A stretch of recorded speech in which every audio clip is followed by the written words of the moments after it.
you will be submitting, this is the output from midterm. But for your final output, this is your final proposal paper. You will be turning it in here on December 1 or December 1st. Now, if you take a look at it, these are all updated. The template, specifically the table of contents, is also all updated.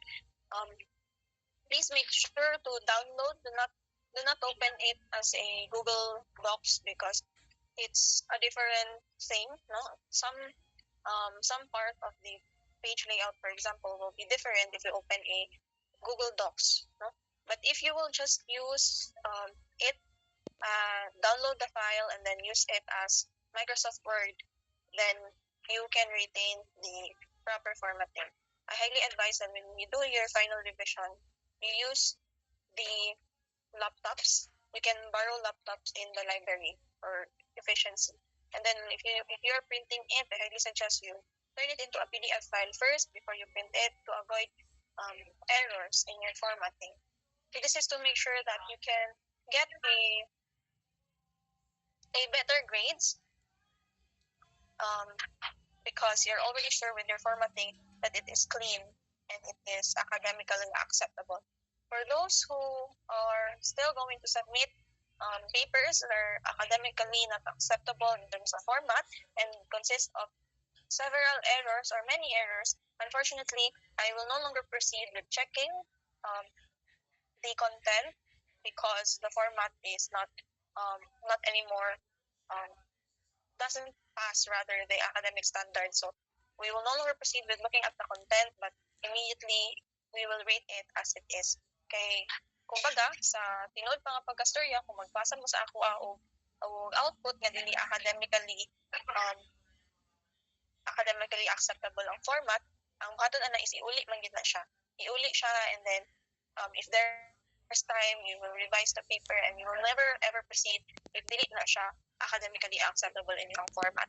No, for example, may mga incorrect spellings, may wrong grammar, that's an automatically considered as failed because it's not acceptable for academic format. No more checking on the content. However, if there's only minimal error, no, kana bitang mga error nga humanly impossible to perfect unless if imasyang use pa kakao technology or maybe there's an expert that you will really need to ask. Of course, we are human, we're prone to error. Mga kanang small lang yun yung mga kanang errors, that's acceptable. We would allow that. We would let it pass. But if daghan gid kayo ang error, you will no longer take the time to check the content. It will automatically be rated as failed. So, what are the common format errors? Number 1, kaning page number ninyo. Page number should be here. Dili siya dapat siya sa kaning word nga page. If ano to ang page layout, nadiri ang page number. Iman siya isibog gamay diri kay kani siya medyo distant siya, nagtabunan na siya sa kaning outline. Ang kaning outline, kaning mga lines diri, that signifies nga wala mo sulatan or isulat beyond that line. All your contents should be inside the appropriate lines. Kani magong lines has a corresponding inches which is for your proposal paper, wala siya ang prescribed na inches. 1.5 years are right because years are right commonly use man siya for binding, so that's 1.5 mas dako siya. And then the rest is 1 ang inch sa kada size. So dapat sa within lang yun or inside lang yun mo magputang og content. So katong page number dapat sibog siya gamay pwede siya mulinya sa mga lines. And then kani siya ang mga logos, please do not warp it. When say warp ka itong ang circle, lalo siya natanong pagka-circle, dili man ginana ang original form sa logo. Dapat clear siya, dili po siya blurred. And then for here, you can no longer put chapter 1. It's best if you just keep it as introduction, as simple as that. No? So, if you remove din mo na siya, also eliminate the spaces. One space is enough for the introduction, or maybe double space kay convolution. Then sa naming line spacing, let me check. Okay. So 1.5 ang inyong spacing. And then here is double space. So if 1.5 siya, inana siya. So kani siya, let me check if let's say try 1.5. So kung 1.5, isa lang siya ka-enteran. Okay, nakaset naman siya o 1.5. Automatic na siya maluwag-luwag. So kani siya, wala pa niya siya naka-enter. So mag-enter tayo isa. So inana lang.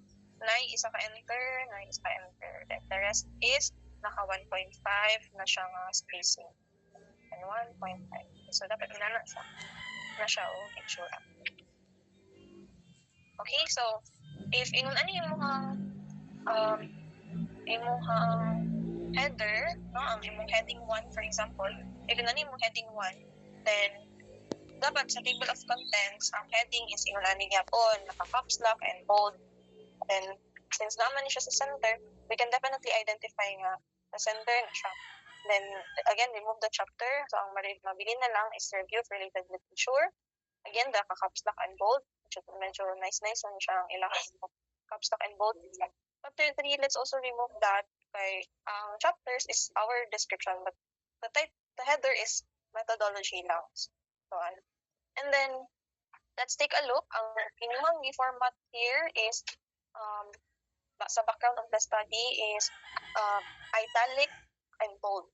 Dili siya caps lock, italic and bold. So let's check if tanan ba naka-italic and bold. Yes, conceptual framework, naka-italic and bold. Statement of the problem, italics and bold. Okay, so also we understand nga pag abot dito sa kaning table of contents, kani siya dapat naka-italize and bold para align siya. Pwede man po siya nga dili siya italize and bold, but bold lang. No? Pwede mo siya ingunan para we can differentiate it with the other sections po. No, kung if ibutan din mo na siya sa table of contents, ang makabalo ka ang under sa introduction is the conceptual framework, statement of the background of the study, conceptual framework, statement of the problem, hypothesis, and significance of the study. Kay naka-bold siya, dili caps lock. No? And then, to differentiate as well, no, so, according to hierarchy manggod with kung unsay una, kung naka-caps lock gani ka and bold pagid ka, meaning ikaw ang pinakataas. Then ang second level would be the bold, and then wala naka-caps lock. The third level is caps lock pero wala naka-bold, no? So para ma-differentiate ni, you can italize it instead. Okay? Kung wala pa siya naka-bold, normal na lang mandayon siya. So that's a way to differentiate things, no? Para belong siya sa hierarchy. Now, napay next ani, for example, kung na-start ka caps lock and bold, ang second nimo should be bold, dili naka-caps lock. Ang third is naka-bold pero italiced. And then ang third is wala naka-bold pero caps lock, wala naka-bold o kaning italiced, and wala kaning normal, which is kaning wala naka-caps lock, wala po naka-bold. No? So if makita nimo, ang hierarchy is katong title, caps lock and bold. Ang second level is bold but wala naka-caps lock. Ang third is wala tay examples sa third, which is all caps tanan.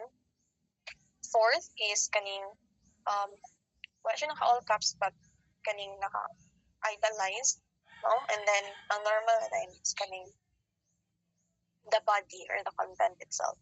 So we can use that as our differentiation. Again, if unsa inyong format nga gamiton diri, should also be the format nga mag-indicate dito sa inyong table of contents. Also, for na yung checking na scope and delimitation of the scope. So this is actually just a preferred format or suggested format. But if wala na mo ka ng hierarchy nga needed, then you can actually just keep it as it is kung unsa gid ang kuan ani niya kaning original ani nga form. Let's go back gani sa yung original nga state. Ang original nga state man niya is kaning naka background of the study is naka-italized. Ang problem lang ganing kung i-italize na niyo siya, then that means ang next na niya sa hierarchy is wala na naka-bold. So pag abot nimo aning under sa, for example, kaning significance of the study, dili pwede nga naka-bold na siya because again, dili man siya mahulog nga under siya sa significance of the study. Okay. Mura na siya level sila ng significance of kani siya, di ba? So in order to have an emphasis, kinahanglan ano gid siya kaning ingon ana siya. Okay, again, you follow the hierarchy. Ay na ka pwede na ma-assist lang ingon ana siya kung wala na kay ibutang underneath sa iya kay ma-level man silang duha, dili man siya ma-distinguish. Unless kung imo na siyang i-caps lock, which is dili po siya appropriate kung i-uppercase din man siya tanan. No, kay ano pud kayo siya kanang it's not following the hierarchy but nga mas dapat ubos siya kaysa kay significance of the study. So, preferred good nga imo na siya dili italize and bold, and then kani siya is not bold but italized. No, para to make a statement nga dili siya kauban ni significance of the study, but those are the things underneath significance of the study. So parang yun. So I hope we understand that part. Again, nag-fold up. So as you can see, naging siya hierarchy. Significance of the study, katulad yung capstock na ng introduction, significance of the study, and underneath it is naka-italize lang siya. So, kana lang sa for now, for the formatting, don't ever forget the page number here. And then, ayaw ninyo ilinya gid. Basta kanina ay mo dool siya sa inyong page layout, always put enter. Then, 1.5 na yun ang mga spacing. Ang concern ako ani is, with regards to the title, by the way, walay title siya.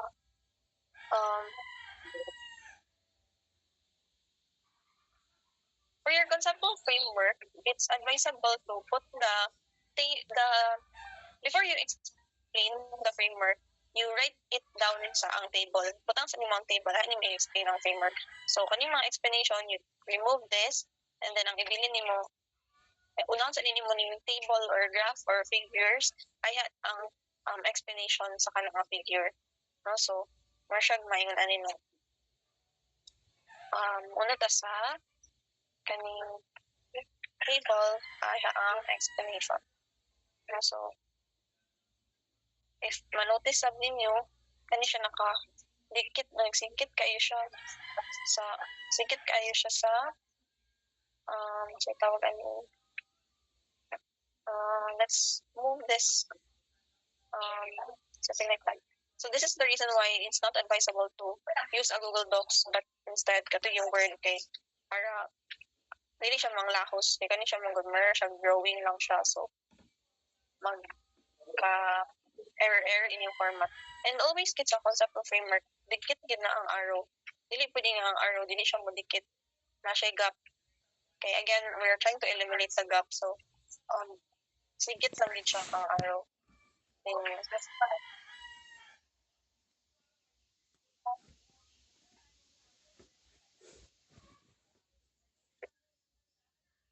make sure nga the arrow is really in the center. No? And then kani siya duha is dapat tugpong siya. Advisable po na when your independent and dependent variable, nakakuan lang siya, one variable lang siya. If not, kani siya nga variable, and then i-add yung mga sub-variables underneath, which is naada yun siya underneath sa iyan, and then siya nakagutang ng mga sub-bullets. Kung one ni siya, probably A, B, C, D for the sub-variable. Because you will find it difficult. Kani bitang yung conceptual framework, you would know you're doing it wrong if dili ninyo ma-measure sa lugar na yun unsa man siya kung i-explain ako sa imo i-understand sa imong self. So si demographic imo siyang correlate sa customer decision. Si customer preference po i-correlate mo siya sa customer decision. Does it justify your methodology? So again, this is not just a graph. This is a shape. This is not just a picture. This is a visual of what your upcoming moves on your research. So kani siya kung nakaiduha diri, it implies nga imo ni siyang i-test for the dependent variable, and also the second one will be tested on the dependent variable. Kaya ina naman niyo siya pagka-present visually. So it has its meaning, so you have to be careful. No? So if you're not planning to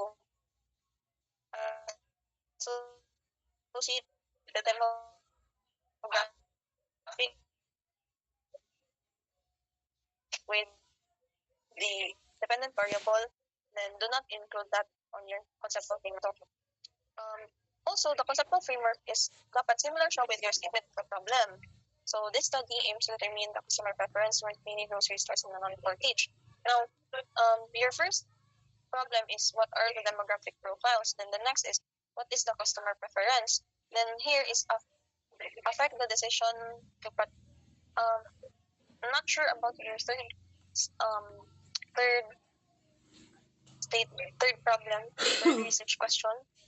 Is this the one that was provided to you, or maybe you just um, missed this part? No, kung may clarification with the correction, you address it. Okay, definitely this is not the correct problem, statement of the problem for your number 3. Because this would determine kung unsa inyong gipamutang diri sa framework, and also this also would determine kung unsa inyong test nga gamiton later on. What is the It's not even a question. Basagin niyo, affects the customer's decision to patronize mini grocery stores. So meaning to say you've already had made your assumption that it affects. It's not even a question. It's a statement na affects the customer decision to prioritize mini grocery stores. Putol ni siya is either putol, kulang ang question, wala gitarong ang question, wala gitarong awat ang question nga gibutang sa panel during the period na correction mo. No, so that's incorrect. What are the demographic profiles? So kung you ask what are the demographic profile, muna siya yung mga sub-variables that goes to show nga dapat kani siya would be visible in your framework. So what are you trying to say na your age, and then you're checking, you determine the age of your respondents, and then their preference in terms of the prices. And is your study concerned with the age and the relationship with the age and the price, or something else? No. Okay. Again, here's a short description.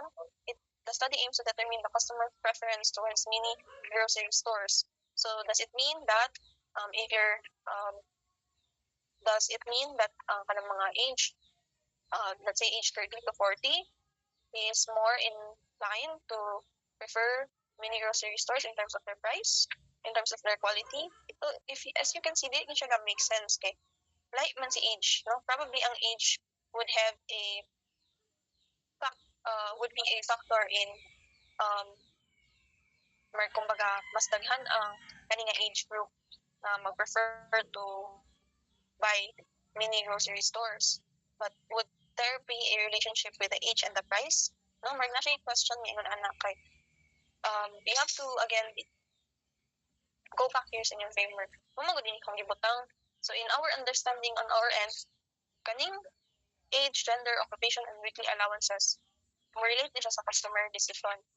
So meaning ang age ni mo na siya affect sa decision, your gender na siya affect sa decision, your occupation na siya affect sa imong decision, your weekly allowance na siya affect sa imong decision, your price na siya kung say preference mo sa price would affect your decision, quality would affect your decision, store cleanliness and ambience would affect your decision. No? So kanilang dili lang gyud gabikil sa affects the customer's decision to patronize mini grocery stores. No? So kanina yung statement of the problem today, you have to improve on that. So kung HO na ka, don't put 1. HO na siya. Because HO is the null, H1 is the alternative. No? So that's just a very simple error, but means a lot of things sa inyong research. But immediately, academically not acceptable na to siya with that very simple error that goes to show you have a very minimal understanding on your research that you don't even know what's the difference between null and alternative hypothesis. No? So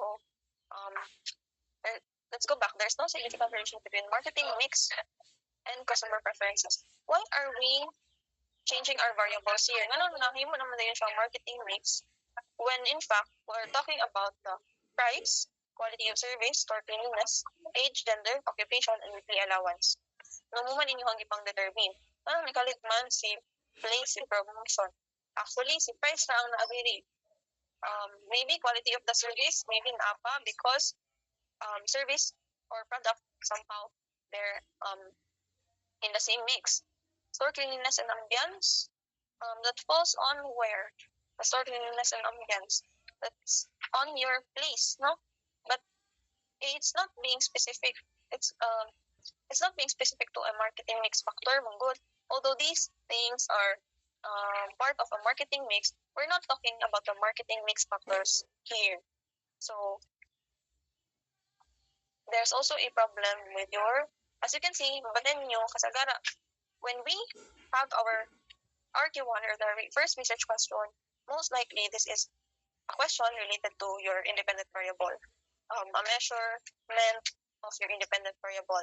The second one, the second question, research question, is a measurement of your dependent variable. This is only for quantitative research. And if it's a correlation type of research, most likely kita na here is your independent, how you measure it. Your research question is how you measure your independent, and your second research question is how you measure your dependent variable. Your third research question should be how you will measure your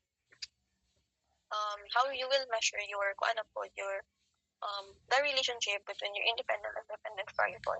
So, as nakita ninyo, okay, sayop man siya sa third research question, automatically nasayop siya sa iyang hypothesis. Because most of the time, your hypothesis would be based on your third research question, since after mo ma-measure ang level or ma-measure mo ang independent, ma-measure mo ang dependent, mo check ang relationship sa duha. So your hypothesis is more concerned on the relationship between the two variables. Now, in this case, this is only for a qualitative and correlational nga mga methodology. So in this case, naglahi na po din yung variable diri, automatic it's incorrect. No? So if I will follow the checklist, wala na may score sa concept of framework, mali na po sa statement of the problem, because wala man ninyo na target ang katong mga bullets for the checklist. No? So, daghan mo bullet na dili ma-hit, mas magamay himong score. So, please be mindful and make sure to really do your research well. No?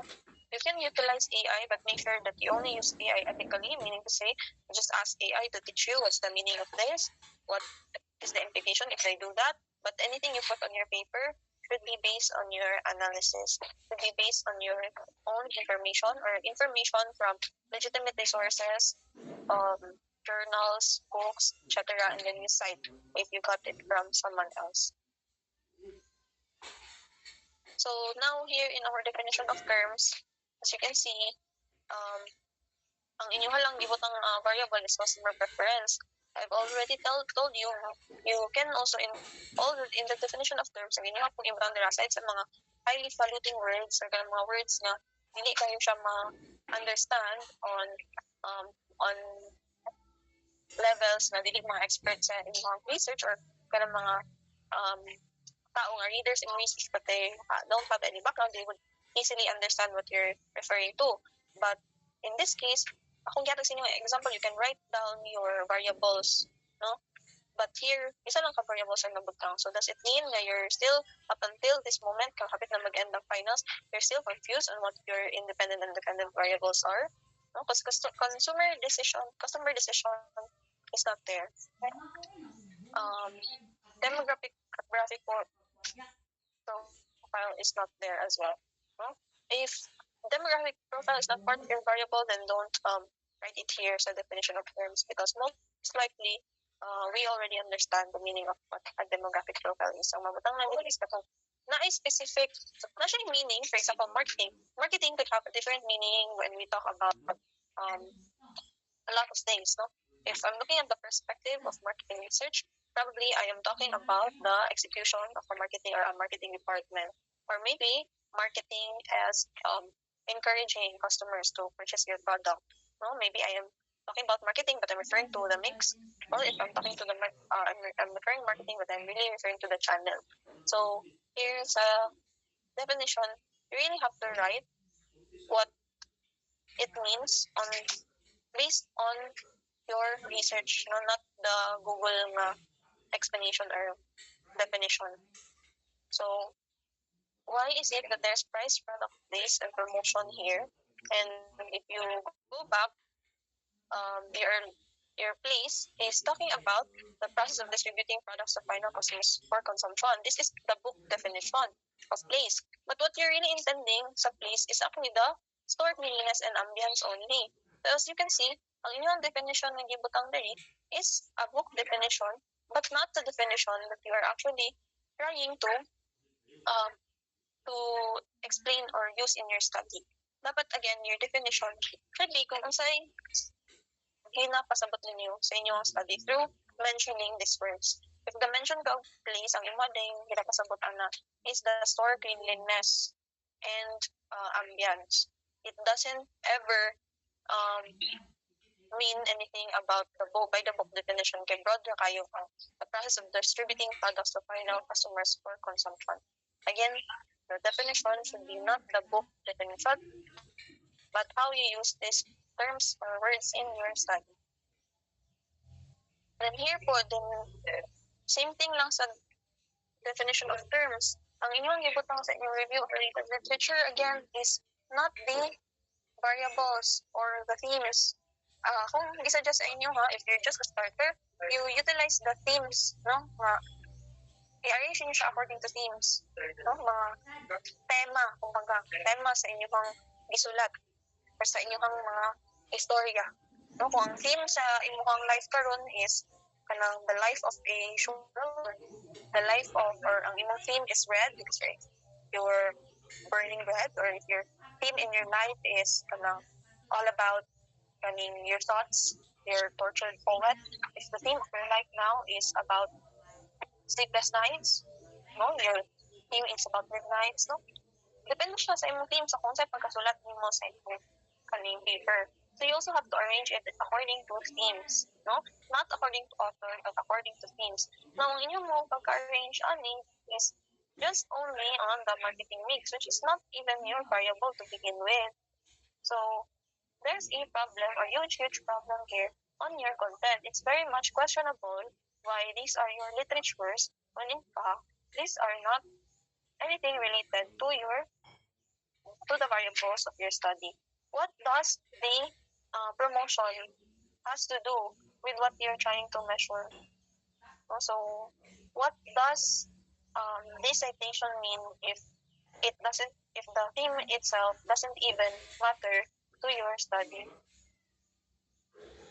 You're just telling us that promotion has significant impact on customer preference, but is promotion one of the variables that you're trying to measure?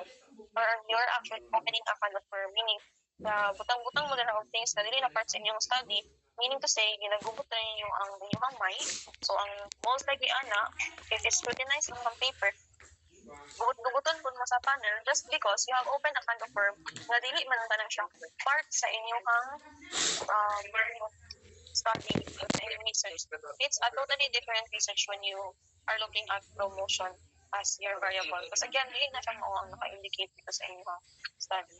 So the good thing here for your formatting is katong methodology, wala siya naka-separate. So, ingon ani ang mahita po ka. So, be mindful of the spacing. No? So, as I said, kung mag-enter ka, kaisa lang, so you can see, kaisa lang gid siya. It's an extra space, you remove that. No? So, mas likely ingon anak siya. Enter siya, iba-isa lang.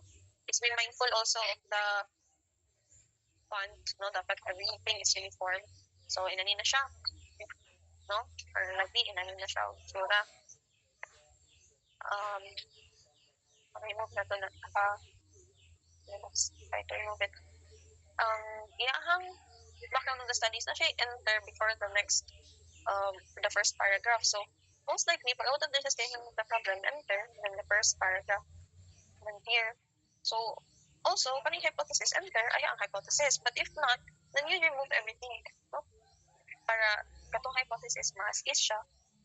Kani siya, you remove that.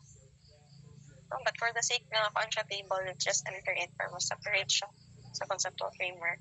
But this one should be siya. Para to make it uniform, even with the spacing. No? So, if inuna ni siya na siya sa pinakauna, what you need to do is to enter. Kailangan ang heading 1 shouldn't be mas appeal sa other headings. No? Si introduction is a whole different chapter. Si review of related literature is a whole different chapter. Hindi sila dapat uban sa isa lang ka-page. Dapat mag-start it ka anew. No? Kaya dili man na sila kauban. They're a different family. Kumbaga. So, mindful na pag kaani o, kay nagsugod na ba ka ito gana siya and enter. So, dapat to follow na po nila na natin mga spacing all throughout. Be careful put aning mga yun, aning spacings and all. So, ano na din siya? If nabandayan na nimo sa previous first bitaw kani siya, ang imong background studies naka-italize. Pag-abot na din sa mga themes, which is wala na siya naka-italize. No?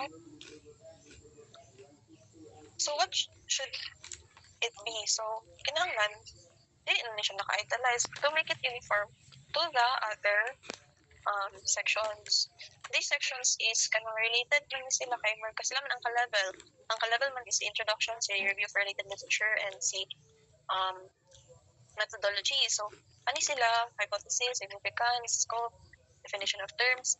Ang iyang ka-level ani again is atong mga themes. No? So, kung ingon na, masame naman din sila, this will be italized, not and, not bold. Italized, not bold. If you look at it po din sa teacher researchers, period siya. So, if you prefer it that way, then period na lang po siya din. Then do not start with R. No? Customer preference. These are the expectations. And okay, period man siya. So, it should also start with a capital and make it a sentence. Kaya you end your sentence here naman, period naman ka. So, automatically here na ang next na sentence.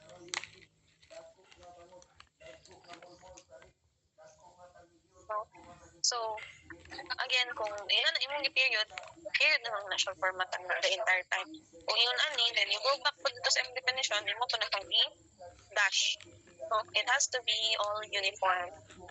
And for the marketing mix, again, italize na lang siya to differentiate. Again, these are likely similar sila. So, ka-level na rin sila. So, avoid that. That's italize and bold according to katong hierarchy nga kung gano'n siya for the no? Kung napagin na siya isa pa sa ubos, then, kinahanglan na kay caps lock, na kay mag-italize, kay para na agad siya hierarchy. But since okay naman siya, wala na may anything under sa promotion, then as is na siya. So again, dili pa lang daan sa RRL ninyo, incorrect na siya. I don't even have to read this. I already know that your data are not appropriate.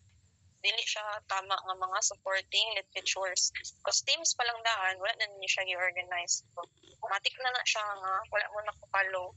No? If I take a look at the checklist related to review of literature, dili ko makacheck sa 2.1, which is thematic organization, because it's not arranged into themes. Each theme has synthesis, automatic wala. Kaya wala gani themes, synthesis pa baka ka. No? So, identifies pattern, wala yapon. Kaya wala man na-arrange into themes. So, pattern pa ka. Is there any gaps? I won't also check if na may gaps or wala because the themes are also not arranged. But probably, you will not provide me the gap. It's a, even if nag-provide mo gap, since siya naka-arrange into themes, I wouldn't know if that what you provided is a gap or not. Or maybe, unaware mo nga, muna dito siya ang gap. It's just that it's stated there, but it's not incorporating a gap. Kaya wala man siya nakabutang sa appropriate place na the gap should be inserted. So where should the gaps be inserted? Most likely, it should be after summarizing your synthesis from other literatures. No? So most likely, if kani siya nga theme, you might want to insert gap every theme, or maybe you just arrange all the themes and then you put a statement or a synthesis for all the gaps that you found on those different themes. Pwede na siya yung na. So, that's it probably for the format and also the content. Also, appreciate this one because nakita na ko ang effort. So there are instances na it's not right ka. Kaya para mo tayo sa methodology, balik na kung taong italize, no? So, balik na kung taong italize. So that's something we have to work on lang. It's not only for the group, but on all other groups. lines, spacings, etc. So, here's a reference. Dili man sa pauban ni ethical consideration. Reference not part of your methodology. That goes to show that this should be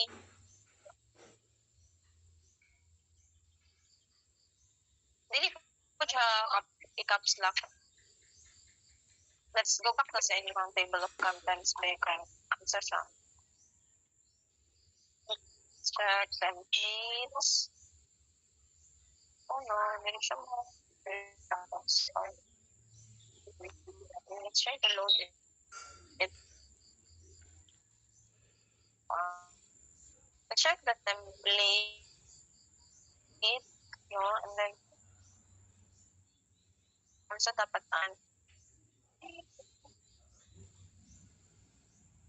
find daw kay contents ng paper bag.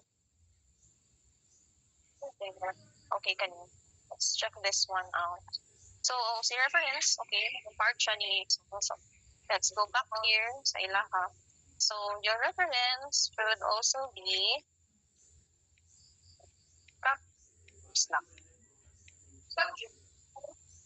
Caps lock,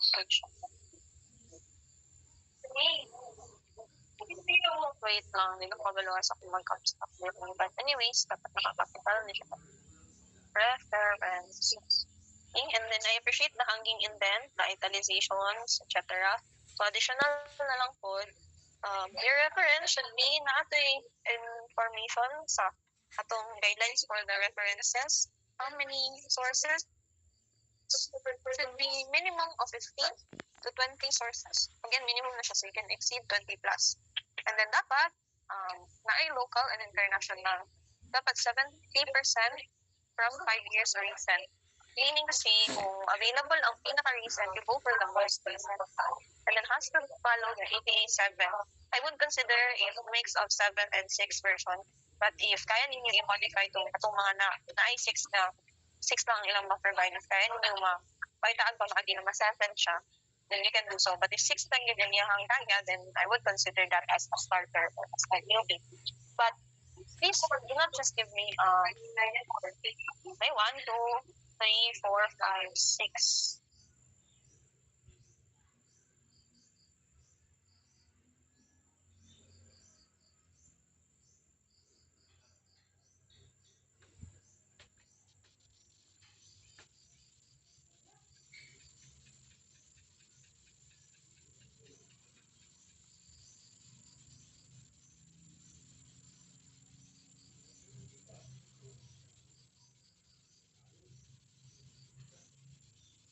Are your local researches? Where are your international researches?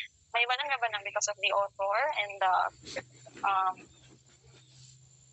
author ni Pino on the title also was not mentioned anything location is not just a local, no? So mabalaan yun. And another thing is kaya nang pagbutang mo kanang preference nga sa institution para mga undergraduate thesis, I believe you need to open the books or the thesis from undergrads to understand things both. If you have got any contents from there, then you do so. You please cite them. So later on sa ato reference quality check, tanawan is taon na ko ang local, taon ko ang international, ang taon na ko ang nasa ato ang dashboards or wala sa atong dashboards or kanang open sources and ang mga undergraduate thesis or kanang physical books ay inyong itang browse in order to create your paper. So 6 siya, international, local, open access, nasa ato ang dashboard, undergraduate thesis, and physical books. No?